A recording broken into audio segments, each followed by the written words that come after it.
Yes, I understand. Yes. And that's all. No, not with a real fire. Strings in unison. Ostinato on A, like this. Next measure's rising. Do you have it? Yes. Hello everyone, I'm Johnny, and today we are taking a look at Amadeus, a movie I consider a masterpiece. Even if you don't like classical music, this movie has a wonderful universal appeal. It's a great blend of drama and music, and historical fact and historical fiction, one that should captivate just about anyone. So let's take a look. Amadeus is packed with drama, from sex to suicide, but it's also absurd and fun, right down to Mozart's toilet humor, which he was historically known for.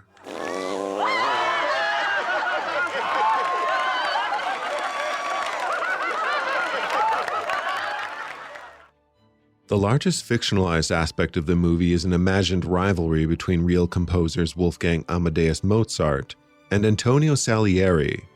Mozart is played by Tom Hulce, nominated for an Academy Award for his performance. Salieri is played by F. Murray Abraham, who did win an Academy Award for Best Actor. Overall, the movie took home 8 Academy Awards. The imagined rivalry between Mozart and Salieri is inspired by Alexander Pushkin's 1830 play, Mozart and Salieri. However, in the movie, the rivalry doesn't play out as you might expect. It's less a conflict between the two composers, and more an internal conflict for Salieri alone. Salieri was an accomplished composer of his day, known not just for his music, but for being a great teacher, instructing pupils such as Franz Schubert and Ludwig van Beethoven. Of course, his music would not go on to be as celebrated as Mozart's, nor was he a child prodigy like Mozart. As such, the movie imagines Salieri as a man with talent deep enough to appreciate Mozart's music and skill beyond any other, yet be incredibly jealous that such a perceived vulgar young man should possess such talent over himself. The best part about this manufactured rivalry between Salieri and Mozart is that Mozart isn't really aware of it during the film. It's not only an internal struggle for Salieri, but also a conflict between Salieri and God. Salieri feels cursed by God for having just enough talent to appreciate Mozart, but not enough talent to be as great. This creates a powerful narrative that explores themes within faith, particularly within prosperity theology, where it's believed man can make a covenant with God, live by God's rules through a formulaic application, and in return, be blessed with divine favor or prosperity. Whether this is a minor or a major theme of the film, it's a beautiful condemnation of the pitfalls of this type of thinking within Christianity. Here is a man who is successful in every way imaginable: wealth, health, access, status, and talent. Yet he is tortured by not being the best. He is so blinded by his superficial covenant with God that he doesn't recognize his own sin of pride. F. Murray Abraham takes the audience on an incredible journey of the conflicted man. With such mastery, it's hard to look away from the screen for a moment, whether he is talking, performing, or even just reading sheet music in silence. Here is a scene where he discovers Mozart's pen. He has to touch it to be closer to Mozart's genius. He loves and hates Mozart. He also believes Mozart touched by God.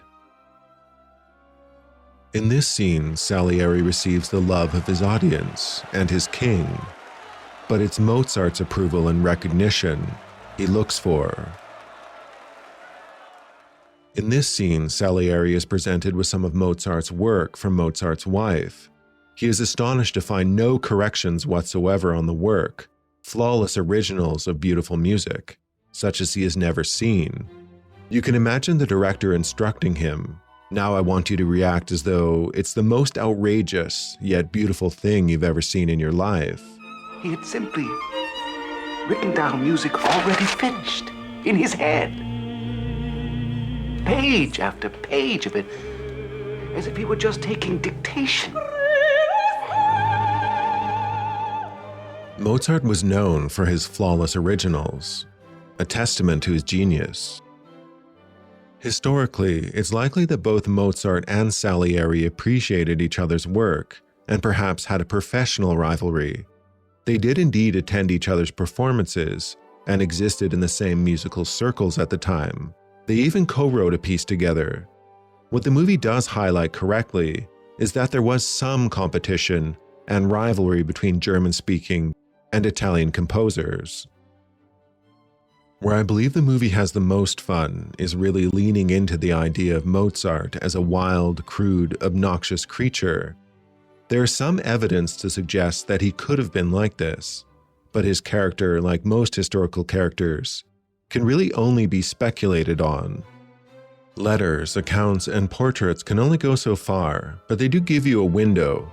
Imagine, if you will, someone guessing on your character based on a hard drive they found on your computer, or an email account, or even, say, a chat group between you and your friends.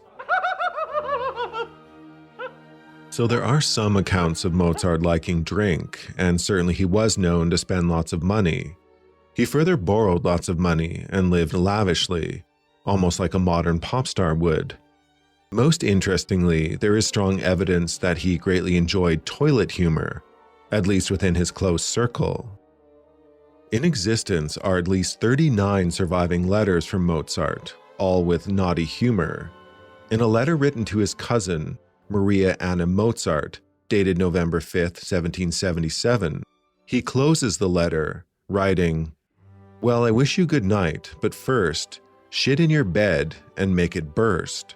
Sleep soundly, my love, into your mouth, your arse you'll shove." That's stupid. Why? People fart backwards. Oh, ha. I'm sick. Now again, I get this doesn't mean Mozart was entirely as portrayed in the movie, but what an entertaining Mozart we are given, as we are taken on a journey into appreciating his genius and music, which is really what it's all about. Some people might be offended that their gilded world of high culture is smeared by this movie, but I think it's enhanced, made real and human. Lending credibility to Mozart's oddball character is the fact that he was a child prodigy. He grew up as a young boy touring across Europe, playing for nobility and performing musical tricks. This is likely to make anyone grow up a little odd, no different than any modern child star. Ultimately, I love Mozart's challenge of all things aristocratic in the movie. He is vulgar, but you love him for being daring and bold. He only lived till 35, but it's comforting to think he lived large, though certainly tortured at times. Further binding Mozart as a force of musical power, the film highlights that he lived and breathed music. While Salieri was scheming, at least in the movie, Mozart was obsessing about music, no time for anything but his craft. Not that he didn't mix his craft with his own favored sins, but his craft always came first. I'll end my review with one of my favorite scenes that highlights how a singular passion can carve through any drama. You marry him, you won't have a pot to piss in. You selfish thing. Selfish, that's what you are, selfish. Simply selfish. You hear me?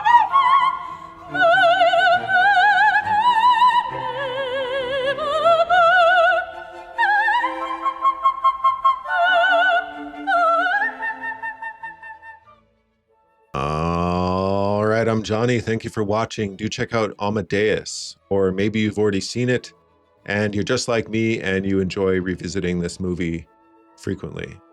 Anyway, I only scratched the surface on what can be said about this movie, so feel free to leave any interesting comments in the comment section. Do like and subscribe and all that stuff, but most importantly, do take care and have a nice rest of your day.